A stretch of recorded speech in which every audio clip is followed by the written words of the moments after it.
سلسلہ کہ تو غور کرنے کی بات ہے کہ کیا زاویہ نگاہ حضرت مولانا پیش کرتے ہیں کہ یہ چاروں خصوصیات تمہارے اپنے اندر موجود ہے، ان میں سے کسی ایک نے بھی اگر سر اٹھایا تو وہ تمہیں راندہ درگاہ کر دے گا، اللہ کی بارگاہ سے دور کر دے گا۔ تو ہونا تو یہ چاہیے کہ ان چاروں کو اس طرح سے باندھ کے رکھو کہ تمہارے قابو میں رہیں، جب تم بلاؤ جبھی آئیں، اس کے علاوہ نہ آئیں، ورنہ ان میں سے کوئی ایک بھی۔ اب ان کو پہچاننے کے لیے پھر مصنوی شریف میں حضرت مولانا اس کی الگ الگ تشریحات بیان کرتے ہیں، الگ انداز میں سمجھاتے چلے جاتے ہیں کہ ان میں سے ہر ایک پر سخت نظر رکھنے کی ضرورت ہے۔ کی تعنی ہر توی رحمہ بود واشداب از خدو شیطان بود زاد شیطان از بدر سازن زفر بارگیر سر را بشکد بخر از نبی بشنو که شیطان در وعید می کند تهدیدیت از فقر شدید کافری غشت و برید زشت از شتاب نی مروت نی تعنی نی ثواب، کہ ان میں سے کوئی اور جیسے حرص کی خصوصیات، حرص کی جو قباحتیں ہیں، حرص کی جو برائیاں ہیں، وہ حضرت مولانا کی یہاں ایک ایک کو الگ الگ بیان کرتے ہیں کہ حرص کی ذاتی کی وجہ سے کیا ہوتا ہے کہ انسان اجلت پسند بن جاتا ہے، شیطان پر اس کی گرفت مضبوط ہو جاتی ہے، شیطان اس کو اجلت میں لگا دیتا ہے، جبکہ معاملہ یہ ہے کہ اجلت شیطان کی طرف سے اور تحمل و بردباری اللہ کی جانب سے ہے۔ تو جہاں جہاں حرص کا غلبہ ہوگا تو اس کا مطلب یہ ہے، حضرت مولانا اگلے موقع پہ کسی جگہ میں نے پڑھا کہ شیطان کا معاملہ یہ ہے کہ اگر عبادتوں میں، ریاضتوں میں، نماز کی ادائیگی میں، معاملات کے وقت کی اہمیت کو نہ سمجھتے ہوئے اگر تھوڑی سی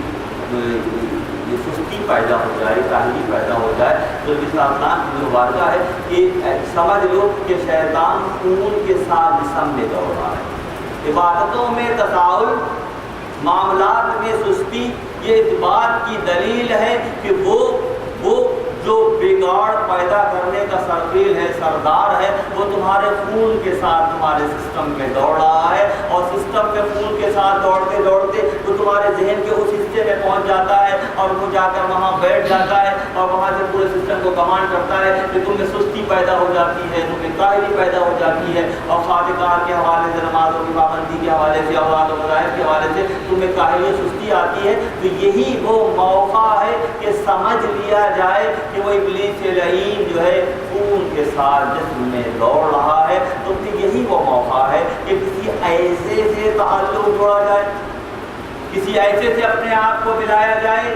جو اللہ کے راہ کا راہی ہو، کیونکہ وہی اس مشکل سے نکال سکتا ہے۔ ابلیس کا معاملہ یہ ہے کہ عمر خطاب جب راستے میں آتے ہیں تو ابلیس کو راستہ چھوڑ دیتا ہے۔ ابلیس قابو میں آتا ہے کس سے؟ عمر خطاب سے آتا ہے۔ تو ایسا کریکٹر پیدا کرنے کی ضرورت ہے جو عمر کے انداز کا ہو کہ ابلیس راستہ چھوڑ دیتا ہے۔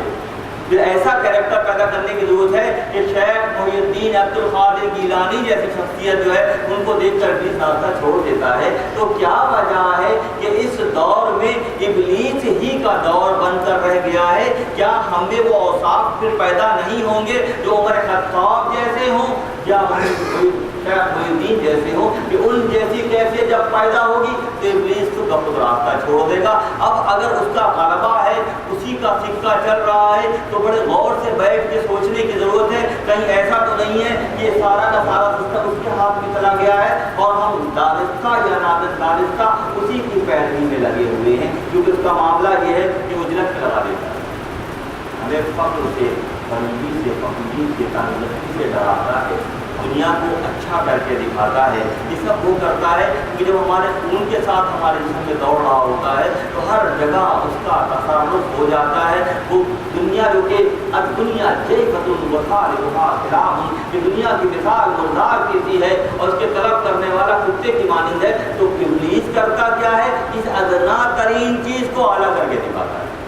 اس ادنا ترین چیز تو اس کی مثال مردار کی سی ہے، اس کو اعلیٰ کر کے دکھاتا ہے، اور اس کی راہ پہ چلنے والے پھر دنیا تعبیر میں لگ جاتے ہیں۔ ورنہ ہوتا تو یہ ہے، انبیاء کا طریقہ تو یہ ہے، اولیاء کا طریقہ تو یہ ہے۔ خود حضرت مولانا کی پوری مثنوی شریف اور آپ کے حیات رومی مناقب رومی میں بے شمار ایسے واقعات ہیں۔ سردی کے دن میں تاخیر سے تہجد کے بعد، تہجد کے وقت کھڑے ہیں مولانا نماز میں نفلوں کی ادائیگی کے لیے اور جاری کر رہے ہیں، آنسو جو ہے وہ زمین پر گرنے کی آواز آ رہی ہے، باقاعدہ ذرا خاتون یحییٰ محترمہ ہیں، قدموں سے لپٹ جاتی ہیں، آپ کی نسبت اتنی بڑی ہے، آپ ابو بکر کی نسل سے ہیں، خود آپ امام المسلمین ہیں، پورا علاقہ آپ کا پرستار آپ سے محبت کرنے والا ہے، اور آپ اس طرح کھڑے ہو کے اتنی زاری کرتے ہیں، تو کیا خوبصورت جملہ فرمایا کہ میرے کچھ دوست، تفرق کی انتہا ہے، میرے کچھ دوست میرے آسرے پر سو رہے ہیں، اسی لیے ہم کھڑے ہیں۔ یہ کون کر سکتا ہے؟ یہ کون کر سکتا ہے جو اپنی مائی سے گزر گیا اور اللہ کی مخلوق سے اس نے محبت کرنی شروع کر دی؟ وہی یہ کر سکتا ہے۔ جو اناس کو فنا کر دیتا ہے تو پھر اس کے اندر وہ اوصاف الہیہ جلوگر ہونے شروع ہو جاتے ہیں، پھر یہاں ابلیس کا بس نہیں چلتا، پھر یہاں کسی دنیا دار کا بس نہیں چلتا، یہاں پھر کسی اللہ کے باغی کا بس نہیں چلتا۔ کیوں کہ یہ وہ لوگ ہیں جنہوں نے اپنے آپ کو اللہ کے لیے بتا دیا، جنہوں نے اپنی میں کو اللہ کی راہ میں فنا کر دیا، اور جب یہ دور مکمل ہوتا ہے کیا وجہ ہے؟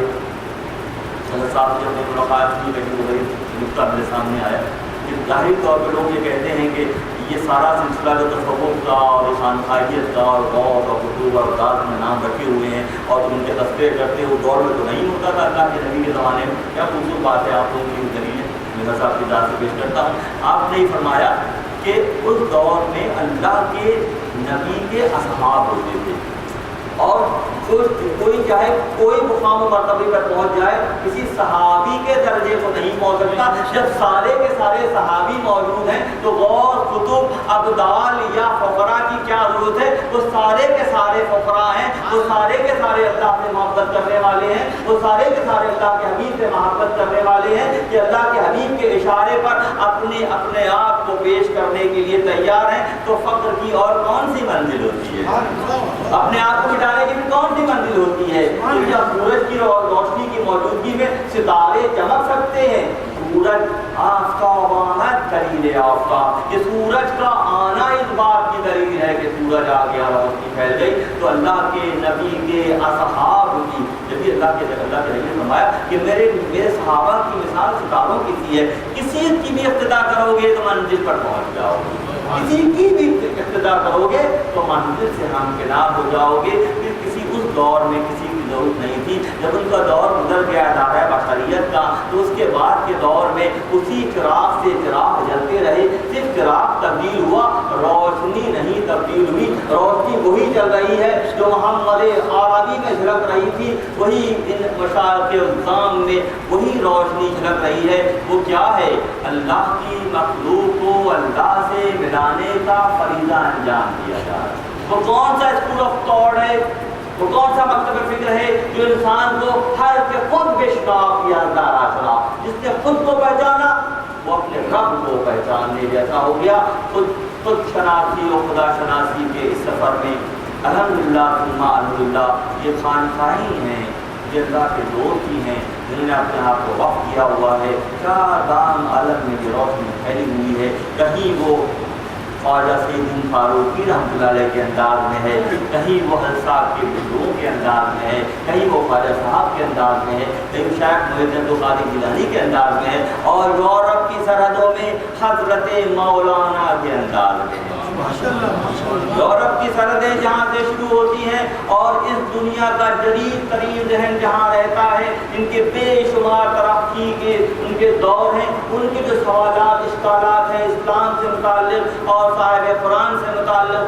سے متعلق تو اس کا کوئی شافی و کافی جواب دے سکتا ہے تو یہ وہ حضرت مولانا اور آپ کی مثنوی شریف ہے کہ جدید ذہن کو بھی اسی انداز میں متاثر کرتی ہے جس انداز میں یہاں ہمیں اور آپ کو متاثر کرتی ہے۔ اس کے ساتھ ہی آج میں اپنی گفتگو کو اس لیے سمیٹوں گا کہ میری ذاتی حیثیت میں بھی خواہش ہے اور احباب بھی ضرور یہ چاہیں گے کہ انشاءاللہ حضرت صاحب کو سنتے ہیں اور حضرت صاحب کے صاحب نگاہ کو مثنوی اور صاحب مثنوی اور خانقاہیت کے حوالے سے ایک نیا اور اچھوتا زاویہ انشاءاللہ میرا ایمان ہمارے حصے میں آئے گا.